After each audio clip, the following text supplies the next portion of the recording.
Olá, queridos amigos e seguidores do nosso canal no YouTube, Casa da Boa Sorte. Sou o Babá Algodele, Ilesire, Shoni, Zarcel, sacerdote do templo, e Joyfar, Oturariri, Ati, Iliaxé, Obatarauxé, Magu. Pessoal, fazendo o vídeo no nosso canal do YouTube hoje para falar a respeito de Elegum, para explicar para as pessoas o que seria, né, isso, para as pessoas entenderem, baseado naquilo que eu aprendi dentro da tradição Urubá, já há mais de 20 anos, tendo uma participação e uma vivência dentro dessa prática. É importante dizer que nós temos aqui o nosso trabalho no canal do YouTube e também na página do nosso templo no Facebook. Lá nós realizamos todo domingo às 20 horas uma live, onde nós escolhemos um tema, né? E damos a oportunidade daqueles que acompanham o nosso trabalho de interagirem conosco, enviando as suas dúvidas, questões, e assim eu procuro responder a todos ao vivo. E aí, para poder acompanhar essas lives, aqui no nosso canal do YouTube, se você colocar aqui no YouTube, na parte de pesquisar Casa da Boa Sorte, aí você aparece ali, pesquisa, você clica no logo do nosso canal, aparece todos os nossos vídeos publicados. Nós temos mais de 65 vídeos já publicados aqui no canal, e tem o link da nossa página do templo no Facebook, assim como o nosso WhatsApp, cujo número é 011 964489094. Pelo nosso WhatsApp vocês podem entrar em contato tanto para enviar sugestões de vídeos, como também para conhecer o nosso trabalho pessoalmente, agendando consultas. E eu não atendo via WhatsApp, tá? Eu só atendo pessoalmente, as pessoas marcam pelo WhatsApp, e eu também não tiro dúvidas pessoais pelo WhatsApp, tá bom? Então é importante sempre deixar esse aviso. E aí domingo agora, a gente vai estar fazendo uma live lá na página do templo sobre a questão do Elegum, né? Nós vamos tirar dúvidas a respeito das manifestações dentro da religião tradicional Urubá. Então participem, eu acredito que vai ser bem bacana. Bom, eu vou fazer uma breve explicação para as pessoas compreenderem, e aí aqueles que tiverem dúvidas podem participar da nossa live no domingo às 8 horas da noite. Tudo bem? Pessoal, o que acontece? O termo Elegum literalmente quer dizer aquele que é possuído por algo, ou aquele que tem autoridade para ser possuído por algo, né? Elegum, né? Bom, dentro da religião tradicional Urubá existem duas realidades. A realidade das famílias ou linhagens cujas pessoas são iniciadas apenas no culto de um orixá, e tem a linhagem e as famílias na qual as pessoas são iniciadas em mais de um orixá. Nenhuma está errada, ambas estão corretas, ambas se respeitam e se compreendem em território iorubá. Inclusive, se a gente for fazer um comparativo, em número de adeptos, ambas têm praticamente o mesmo número de pessoas que participam, né? Então, existem regiões que é comum a pessoa ser iniciada apenas no culto de um orixá, e existem outras regiões que é comum a pessoa ser iniciada no culto de vários, e não tem como dizer qual é a maioria e qual é a minoria, porque elas estão bem equivalentes no que se diz respeito à quantidade de adeptos, tá? Agora, o que é importante dizer? Porque muitas pessoas têm essa dúvida. Nas famílias na qual ocorre mais de uma iniciação no culto do orixá, ou seja, a pessoa ela é iniciada no culto de Oxum e também no culto de Xangô, né? No culto de Exu, enfim. Todos esses três orixás falados, eles possuem a possessão como uma das características do seu culto, né? A manifestação da divindade no corpo do ser humano consagrado para a mesma. Aí muitos podem questionar, um caso de uma pessoa iniciada em Oxum, Xangô e Exu, um exemplo, ela pode ter possessão de Oxum e num ritual para Xangô ter possessão de Xangô e num ritual para Exu ter possessão de Exu? Pode, não há nada que proíba isso. As pessoas podem aí dar várias explicações científicas, de conceitos pessoais, que é um direito que cada um possui, porém não existe nada, liturgicamente falando, que proíba isso, tá? Por quê? O indivíduo que tem a possessão, ou que tem o transe, como alguns gostam de chamar, e não existe como medir qual é qual, né? Ele, na realidade, possui um canal aberto, uma sensibilidade apurada, né? Essa sensibilidade apurada vai fazer com que esse indivíduo tenha essa sensibilidade em qualquer local espiritualista que ele for. Então, se ele for num terreiro de Umbanda e ele tiver afinidade espiritual com algumas entidades, essas entidades podem possuí-lo. Se ele for num centro kardecista e determinados espíritos tiverem afinidade com ele pode ser um interlocutor, ele pode ser uma pessoa que vai psicografar, enfim, seja qual for o local que ele for, ele tem um canal aberto, né? É igual a uma antena de TV, ela não pega só o SBT, ela pega o SBT, se você põe no canal 5 ela pega a Globo, se você põe no canal 7 ela pega a Record, ela não tem a propriedade de só ser de uma emissora, ela capta o sinal que tiver na frequência dela. Então o indivíduo que entra em possessão, ele capta o sinal que tiver na frequência dele e aí ele é possuído. Agora o que acontece? O que não existe? Uma pessoa manifestar Exu, Oxum e Xangô simultaneamente, os três juntos, isso não existe. Assim como não existe na Umbanda, por exemplo, a pessoa que manifesta Caboclo, Preto Velho e boiadeiro juntos, né? Agora, da mesma forma como na Umbanda as entidades que são seres espirituais possuem ali o seu médium, e um médium ele manifesta um caboclo na hora que está no ritual para caboclo, na hora que está para o ritual para preto velho ele vai manifestar um preto velho e assim sucessivamente. Dentro do culto de orixá é a mesma coisa.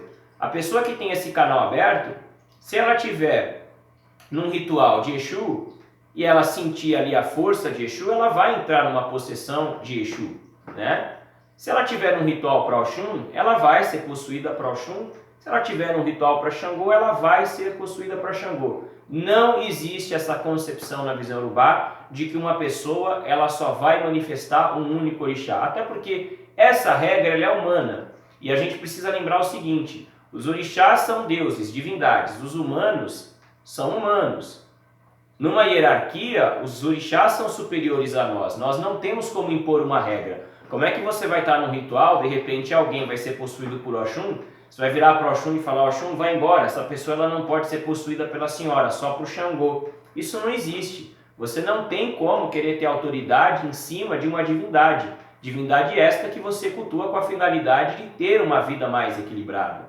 Então é importante compreender isso, né? Agora é lógico, também a gente tem que separar o que é loucura do ser humano, né? Que nem toda manifestação espiritual é uma possessão, né? Tem muita coisa que é motivada pela carência, motivada pela necessidade talvez de chamar a atenção, aí é outro campo, mas é lógico que a gente também não pode menosprezar e diminuir uma possessão por conta de regras criadas pela cabeça de um ser humano, né? Os orixás são seres espirituais que possuem o controle, o domínio sobre determinados elementos da natureza, e esses elementos eles se manifestam através de energia, né? Então é importante compreender isso para que a gente possa entender inclusive o fenômeno da possessão, né? É importante deixar claro que na Nigéria ficou comum o termo Elegum, principalmente para aquelas pessoas que vão representar o orixá em festividade pública.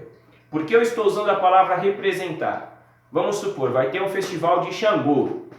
Então eles pegam um Elegum Xangô, que é um homem que tem possessão de Xangô e que muitas vezes vai ser escolhido ou por hierarquia ou por orientação oracular para representar Xangô naquele festival. Eles vão vestir aquele homem com as roupas do culto de Xangô, né?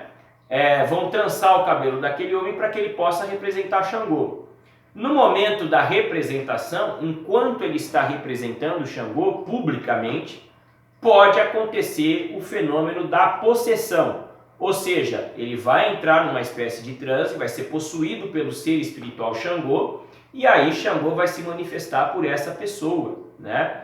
Esse indivíduo, quando ele é escolhido, é um costume entre os Yorubás de que apenas uma pessoa represente a divindade. Você nunca vai estar num festival de qualquer orixá Yorubá tradicional e vai ver 3, 4, 5 pessoas vestidas, paramentadas para representar uma mesma divindade. Não, sempre um apenas é escolhido. Isso me agrada, eu acredito que deixa muito mais organizado e toda a atenção fica voltada para aquele indivíduo que está ali manifestando a força, o axé daquele orixá. Não é uma representação teatral, tá? Existe a possessão espiritual e isso tem que ficar muito claro, para as pessoas não confundirem, porque alguns realmente têm dificuldade de compreender e têm a necessidade de distorcer aquilo que nós falamos, mas a gente procura esclarecer.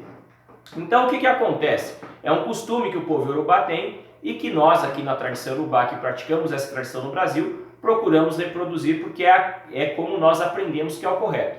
Agora vejam bem, nada impede, num festival de um determinado orixá, mesmo tendo a manifestação do orixá num determinado elegum, que outra pessoa que também seja elegum sinta aquela força, aquela energia e tenha uma manifestação.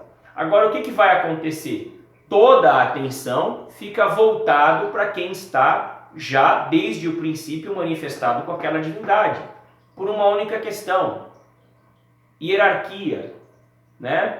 Aquele que manifestou vai ser amparado, vai ser cuidado, mas toda a atenção fica voltado para aquele que está ali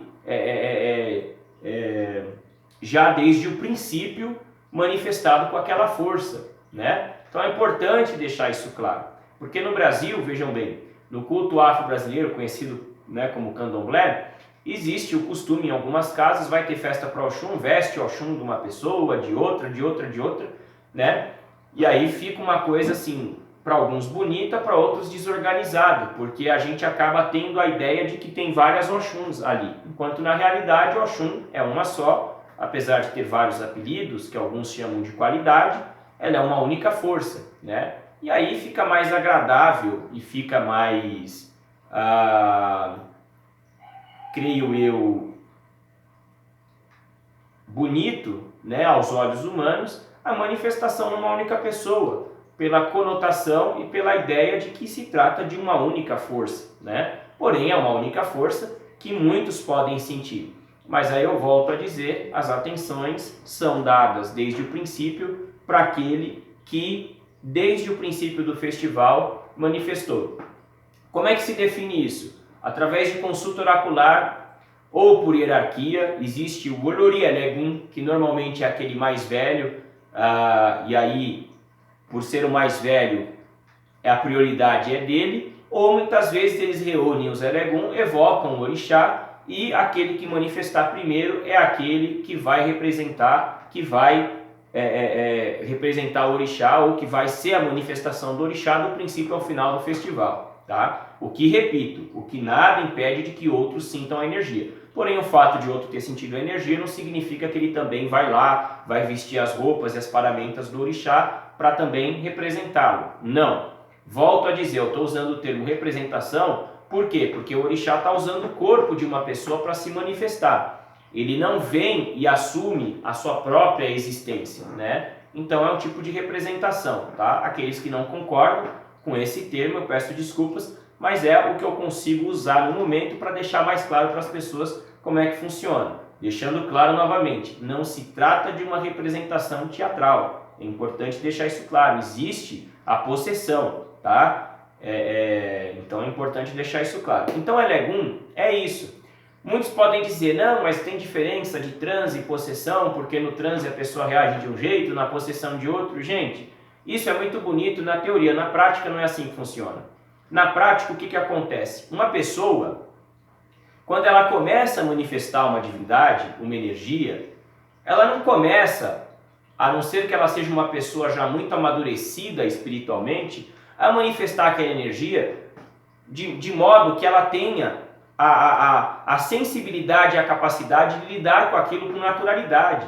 Então é normal que nos primeiros contatos a pessoa desmaie, a pessoa simplesmente perca a consciência, ou que a pessoa tenha a vontade de ter domínio e controle do seu próprio corpo e crie meio que uma espécie de disputa e de guerra com aquela força e comece a ter reações como pular, gritar, enfim, reações diversas. Mas isso se dá pela novidade, né? Ou seja, porque é algo que a pessoa não está acostumada. Com o passar do tempo, a pessoa começa a encarar aquele fenômeno com uma maior naturalidade, começa a ter uma afinidade melhor com aquela energia e a possessão passa a acontecer de forma mais equilibrada. Essa é a diferença.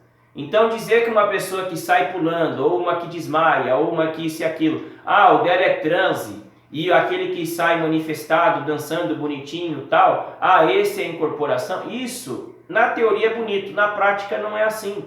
Porque na realidade, quando existe a primeira manifestação, normalmente a primeira reação, seja de qual ser espiritual que for que estiver por trás disso, é a perca da consciência momentânea, o desmaio, né? Para depois começar a existir uma afinidade energética, espiritual, e aí sim a pessoa começar a encarar aquilo com mais naturalidade e consequentemente ter um transe, uma manifestação, uma possessão mais equilibrada e mais serena aos olhos humanos, né?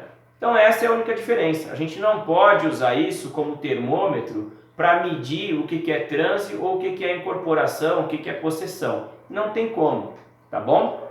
Existe também aqueles elegum que passam por rituais específicos, né?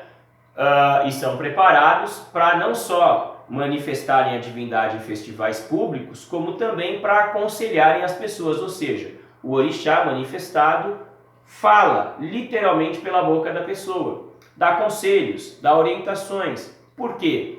Porque aquela pessoa tem uma grande força vital, consequentemente, por ter uma grande força vital, aquela possessão é algo que realmente tem 100% de um fenômeno espiritual ali envolvido, e tudo que aquele orixá falar é verídico. Nem todas as pessoas que manifestam orixá vão falar. Por quê? Porque se um orixá fala algo que muitas vezes tem ali uma certa influência do indivíduo que está manifestado, e aquilo não for realmente a realidade, pode se correr o risco daquele orixá cair em descrédito. Por isso que é o sacerdote que iniciou a pessoa que vai determinar, mediante ao seu desenvolvimento espiritual, qual é o momento em que ele vai fazer um ritual específico, é feito um ritual específico para que aquele orixá fale ou não, né? Então não é algo nem sugestionado. O sacerdote ele faz um ritual, sem muitas vezes a pessoa ter a necessidade de saber, para que aquele orixá, numa eventual manifestação, possa falar pela boca daquela pessoa. É isso, não tem dificuldade, tá bom? Elegum, dentro da tradição Yorubá, pelo menos dentro do que eu aprendi nesses 20 anos, é isso. É toda a pessoa que tem esse canal aberto e manifesta o orixá. Existem aquelas que manifestam só um, o que é natural, e existem aquelas que, por serem iniciadas em mais de uma divindade e por terem uma sensibilidade muito apurada, podem manifestar mais de um, o que não tem conflito nenhum. Repito, o que não acontece? A manifestação tudo junto, ou seja, ninguém manifesta 3, 4 orixás no mesmo momento, isso é impossível. Agora, em momentos separados, em circunstâncias distintas, isso é natural, né? Não há problema, não há conflito nisso. Agora, para aqueles que acreditam que há, eu peço, me tragam um verso, seja de Ifá, seja de orixá, ou alguma explicação realmente coerente que prove que não pode. Aí eu faço um vídeo modificando a minha opinião a respeito, tá bom? Pessoal, quero agradecer a todos pelo carinho, pelos olhos e ouvidos atentos. Vocês que gostaram do nosso vídeo podem compartilhar, podem enviar para amigos pelo WhatsApp, podem comentar, podem curtir, né? Aqueles que ainda não se inscreveram no nosso canal podem se inscrever. Muitos assistem e não são inscritos, né? Eu agradeço o carinho, mas podem se inscrever. Para aqueles que não gostaram, podem colocar que não gostaram e, se possível, comentar o porquê, e assim me dá a oportunidade de, quem sabe, melhorar cada vez mais o nosso trabalho, tá bom? Agradeço a vocês e temos um encontro então marcado domingo na página do Tempo com a nossa live, tirando dúvidas sobre manifestação. tá? Vai ser um prazer encontrá-los lá e desenvolver um trabalho bem legal.